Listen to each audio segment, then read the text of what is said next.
Halo semuanya, kembali lagi bersama saya di channel Imanime Celebes, sebuah channel yang akan membahas tentang semua hal unik yang ada di Sulawesi Selatan dan masih banyak lagi. Di video kali ini, kita akan membahas tentang seorang tokoh yang menjadi simbol pemersatu dua suku dominan di Sulawesi Selatan, yakni Bugis dan Makassar.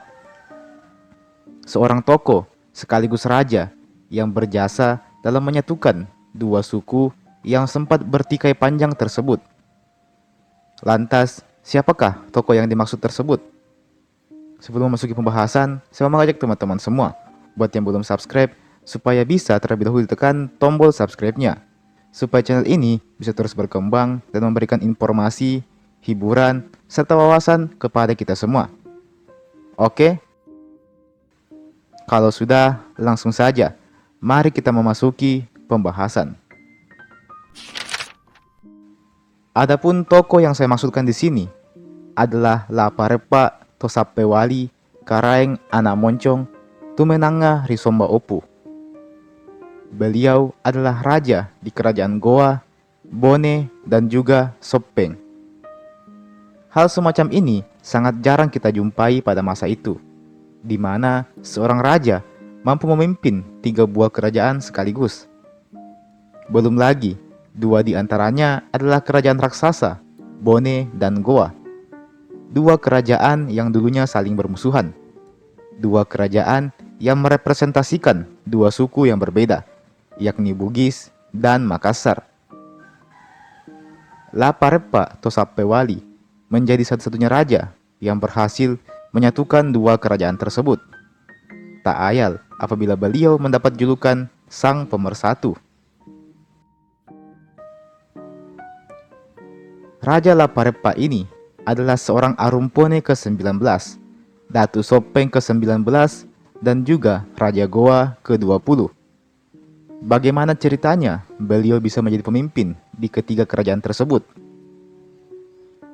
Laparepa Tosapewali sejatinya merupakan keturunan dari Raja Sopeng yang pertama, yakni Latemamala Manurunga Risekanyili.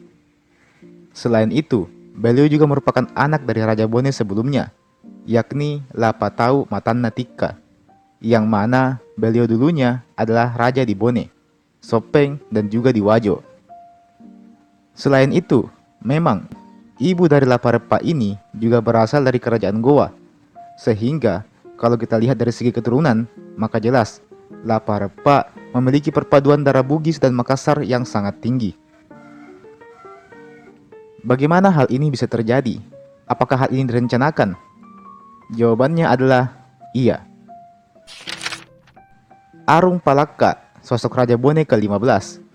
Beliau memang berniat untuk menyatukan keluarganya di Sulawesi. Itulah mengapa dia menjodohkan kemanakannya, yakni Lamatau Tika, ayah dari Laparepa ini, dengan anak dari keturunan Raja Goa, Luwu dan juga Sopeng. Dan pada akhirnya, setelah perjodohan tersebut, lahirlah Laparepa Tosapewali.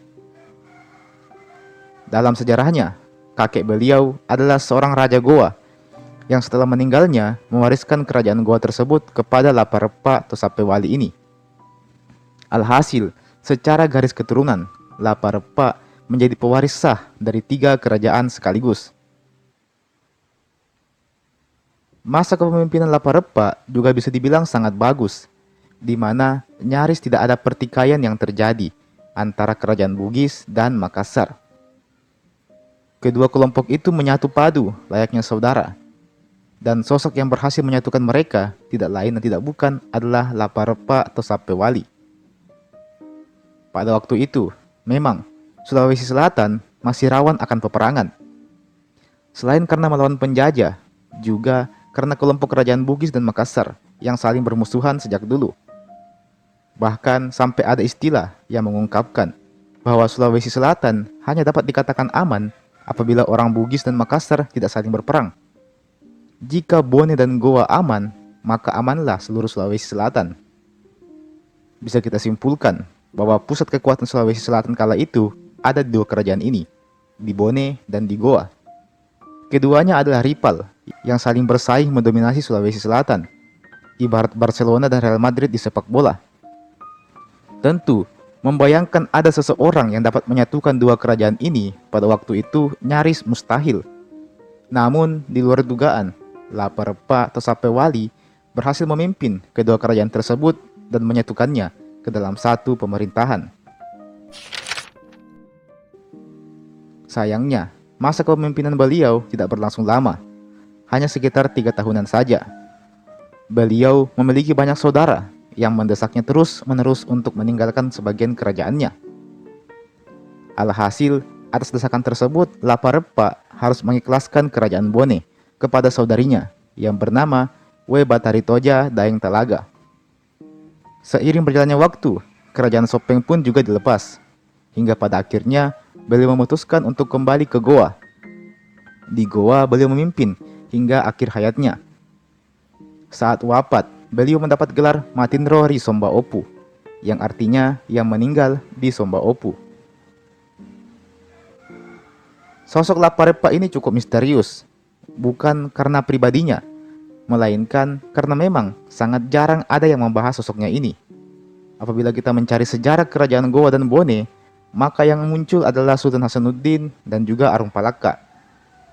Dua tokoh besar tersebut menjadi ikonik dan mendominasi catatan sejarah kita tentang Sulawesi Selatan. Hal ini membuat kita teralihkan dan berpikir bahwa sejarah kita isinya hanya perang semua. Sejarah kita isinya hanya pertikaian antara Bugis dan Makassar. Sejarah kita seolah mengajarkan kita untuk saling membenci suku lain. Nah, inilah hal yang perlu kita luruskan. Lewat tokoh Laparpa ini, kita bisa mendapat pemahaman bahwa bahkan Bugis dan Makassar yang dulunya selalu bertikai pun dapat disatukan dalam sebuah kepemimpinan. Sosok Laparpa menjadi tokoh pemersatu yang sayangnya jarang dibahas dan jarang disorot. Padahal jasanya terbilang cukup besar bagi Bugis dan Makassar. Sosok Laparpa adalah sosok yang underrated karena namanya seolah terhalang oleh nama-nama lain di sejarah kita. Dan teman-teman, itulah tadi kisah dari tokoh pemersatu Bugis dan Makassar, Laparpa Tosapewali. Kalau kalian punya pendapat atau tanggapan tentang hal ini, silahkan kalian tuliskan di kolom komentar di bawah. Mari sama-sama kita berdiskusi di kolom komentar di bawah. Oke? Jangan lupa untuk like ini video, jangan lupa juga untuk share ini video ke teman-teman yang lain. Dan jangan lupa juga untuk subscribe ke channel ini. Nyalakan juga loncengnya supaya tidak ketinggalan kalau ada video baru yang saya upload di channel ini. Oke? Terakhir saya ucapkan terima kasih banyak sudah menonton sampai habis. Dan sampai jumpa, sampai bertemu lagi di video berikutnya.